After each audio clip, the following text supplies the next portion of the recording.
Mauro, vamos para o próximo bloco, que é para falar de uma transação ou algumas transações. Esse é um momento que eu gosto de deixar o meu convidado bem à vontade para você falar das transações ou de uma transação com mais detalhe, com menos detalhe.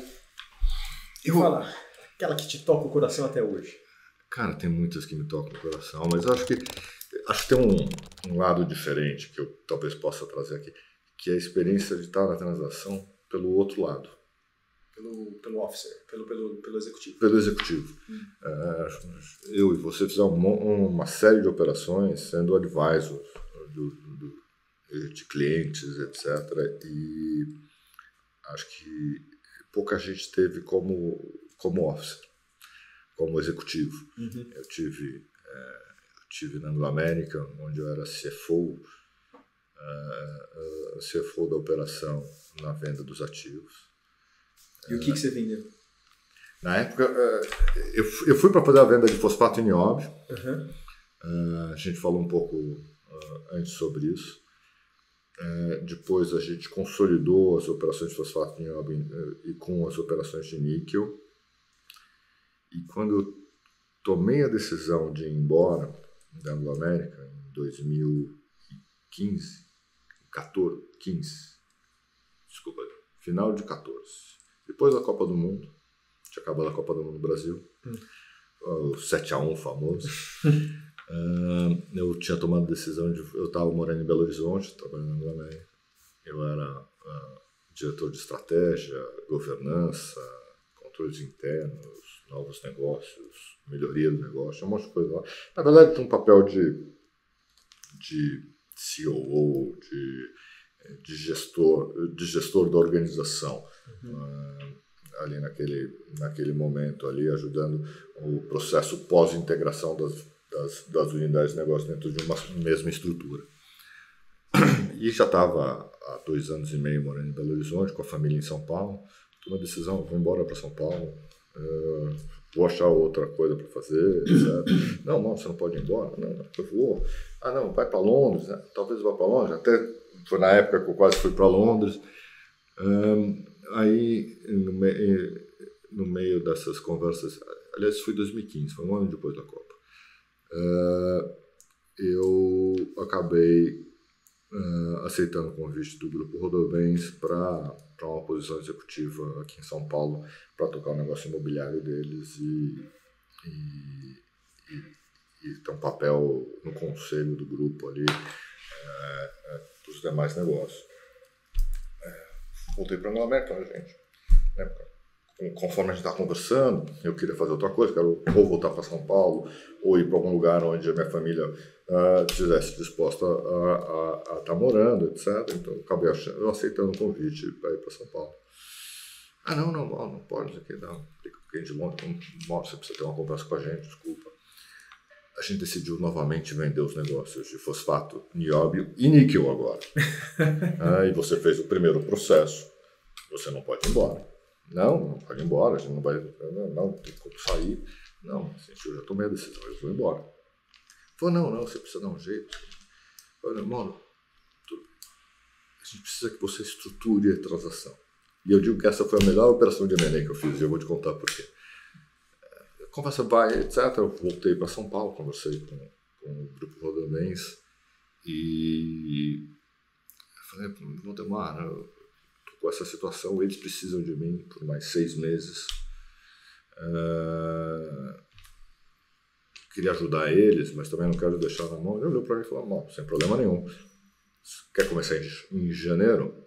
Isso era começo de agosto, final de julho, começo de agosto. Tudo bem? Tá tudo de pé? Tudo de pé. Que top. Eu falei, cara, tá bom. Voltei para a Anglo-América, daí com todas as cartas na manga, né? Olha, talvez eu consiga negociar do lado de lá para ficar aqui mais um período, mas daí eu quero isso. Fechado. E daí eu comecei o processo. E daí comecei o processo da preparação da venda desses 3 negócios. 3 negócios separados. Que a gente tinha uma discussão se vendia tudo junto ou vendia separado. E eram 3 negócios muito diferentes, né? Fosfato para fertilizantes, nióbio, mineral, metal diferenciado, usado para fabricação de aços especiais, o níquel, que também é outra cadeia de negócio diferente. E nem sempre os grandes conglomerados querem os três, ou querem um, não querem o outro, ou não querem nenhum deles, e assim por diante. Então tinha a primeira discussão de como estruturar. Então começa o pensamento de dentro da companhia, com os bankers, para quem que eu vou vender? Quem é o universo de potenciais compradores? Eu vendo tudo junto ou vendo separado? E você contratou banco nessa operação? A gente tinha 2 bancos contratados para fazer isso. Um nacional e um gringo? 2 gringos. 2 gringos. No American sempre contratava bancos gringos. Tá. Eu acho que era o BS Goldman na época. Tinha o time de M&A da Anglo-American em Londres. Eu tocava a operação do ponto de vista local. E daí começa a parte interessante, né? Eu era executivo da companhia, diretor de estratégia, e eu comecei a fazer algo que eu não fiz em outros exemplos. Eu comecei a desplugar as operações do dia a dia. Como eu efetivamente eu tinha prazo finito, né, como gestor. Então comecei a delegar as minhas atividades ou para os meus subordinados na época, ou para outros diretores que começaram a assumir que eu não assumi aquela posição. E daí começa uma discussão, todos os aspectos mais comerciais de posicionamento, apresentação, etc. Começa o processo de venda due diligence, que nem todo mundo usa, né? Venda due diligence é quando você contrata uma empresa de auditoria tipicamente uma empresa de auditoria para fazer um pré-due diligence para apresentar para os compradores. E a gente, nesse processo, contratou Price, ou KPMG, alguma coisa para fazer o vendor due diligence. Para montar todo o desenho, a gente precisa desenhar, ao longo desse processo. Daí tem toda a montagem de data room, né? E daí vem... e você passou por isso como eu passei, né? Como banker, né? Poxa, esses caras da empresa são moles para dar informação. Não, são só 10 mil documentos societários que você tem que fazer upload no data room. São 48 balancetes mensais que você precisa levantar de 4 unidades operacionais que estão divididas em cada uma em 2 ou 3 empresas. Nossa. E daí você começa todas as coisas que a gente às vezes não percebe, né? Ao mesmo tempo que aquele cara que está preparando o data room, ele tem um day job para fechar o balanço da empresa todo mês, fazer os lançamentos contábeis, discutir questões fiscais do dia a dia, além de ficar respondendo 30 mil perguntas dos bankers e etc.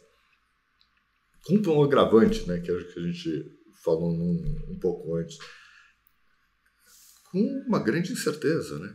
Esse time todo está sentado ali, preparando um processo de venda, está preparando materiais, etc., para ser vendido para alguém. Quem são os novos compradores? O novo comprador tem a mesma estrutura, por exemplo, corporativa que nós temos? Quais são a Vale compra a Anglo, por exemplo.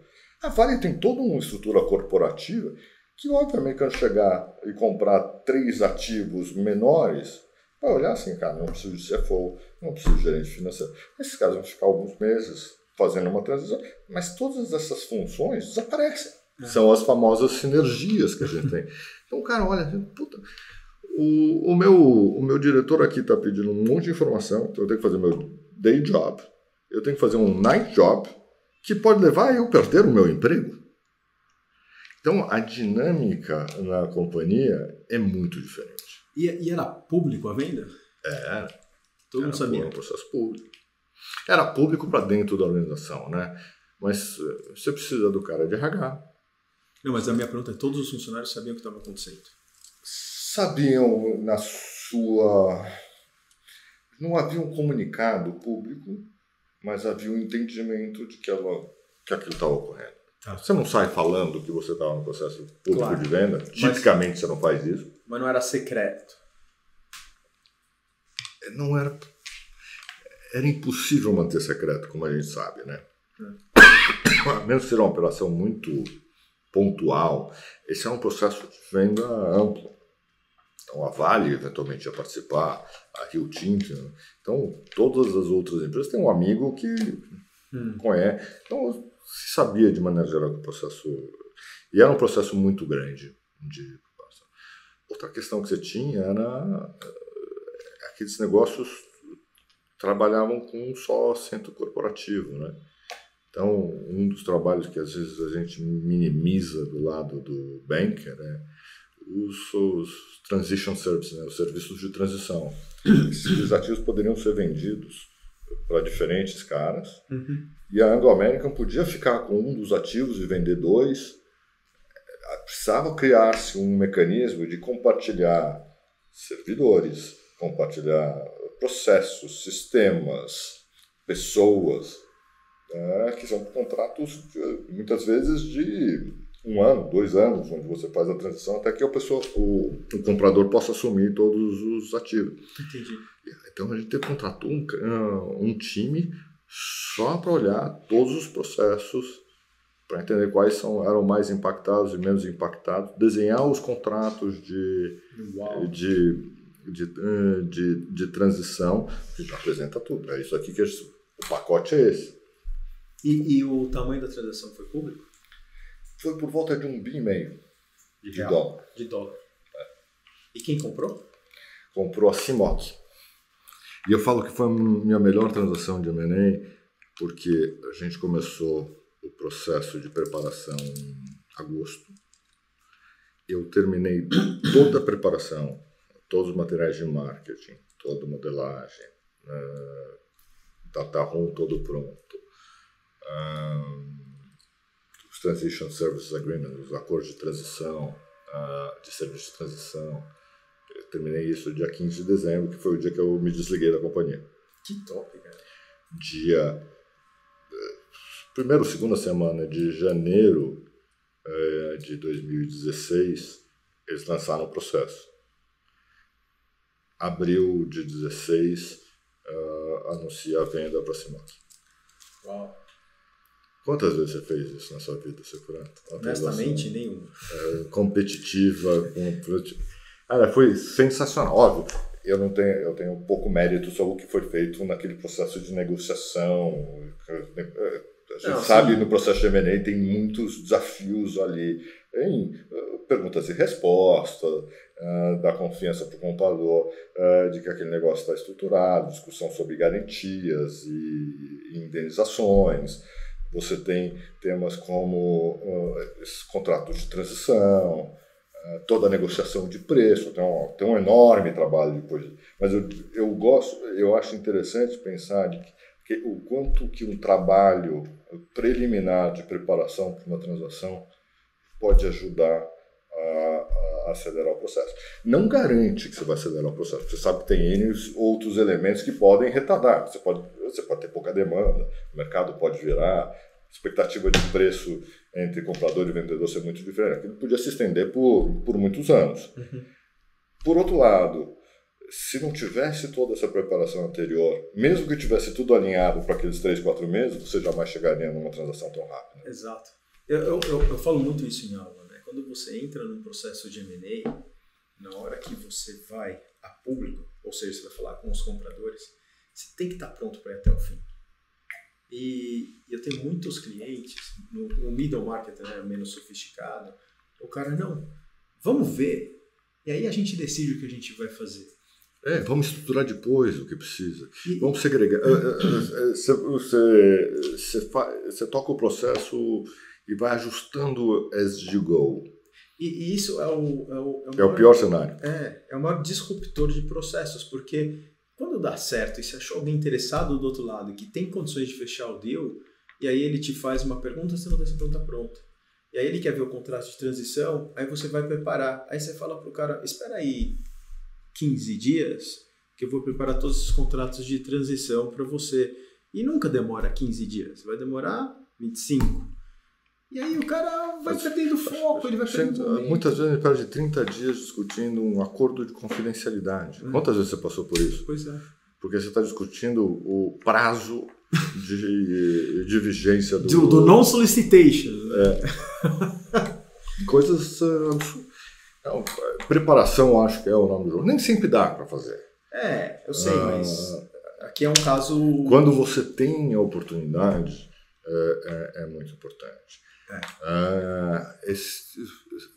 Mapear pessoas e processos, o comprador, a hora que você chega no final, ele sabia, a gente tinha tudo isso mapeado, então ele sabia quem ele precisava, quem não precisava. Há 15 dias de assinar, ele conseguia montar um plano de transição para ele. Dá muito mais conforto para o comprador. Eu sei o que eu estou recebendo. Óbvio, pode perder um executivo aqui, outro ali, mas, cara, tá claro. A gente tinha montão um mecanismo de retenção. Como é que você... É esse o problema. Eu vou vender a companhia. Boa parte do time sabe. Boa parte dos teus líderes estão sabendo, porque eles vão participar, muitas vezes, dos processos de apresentação da gestão, etc.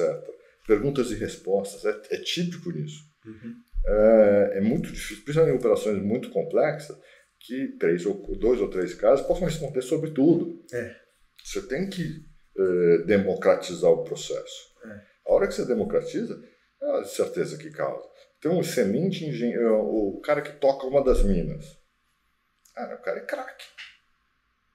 É importante ele dar confiança que ele conhece a geologia daquela mina, o operacional, como é que é o planejamento de faces as faces de mina que você vai fazer, por que você faz dessa forma, qual é a melhor forma de otimizar. Tudo isso, cara, melhor que eu seja, ou que o CEO seja, não dá para transmitir o detalhe disso.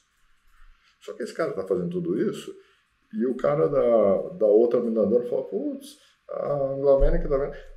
Liga pro cara e fala assim, vem trabalhar aqui na nossa empresa, que nós não vamos ser vendidos.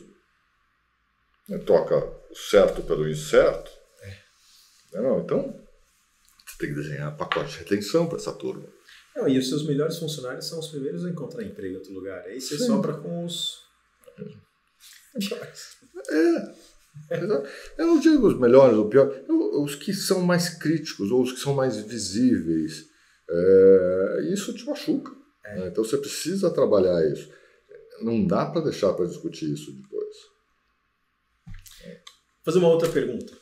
Todo M&A Banker tem aquela transação que não fechou e que dá uma dorzinha de cotovelo até hoje. Tem alguma transação que você chegou aí para negociar contrato, na mesma negociação do contrato, e depois deu errado por alguma razão?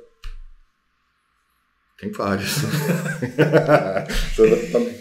Não, eu vendi um banco 2 vezes. Passei por 2. Eu anunciei a venda. Meu último papel como executivo, também não papel de executivo da empresa sendo vendida, estava vendendo o Banco Voita. Acho que foi junho de 23, nós fizemos um acordo com um comprador, uma empresa que fazia originação de créditos consignados.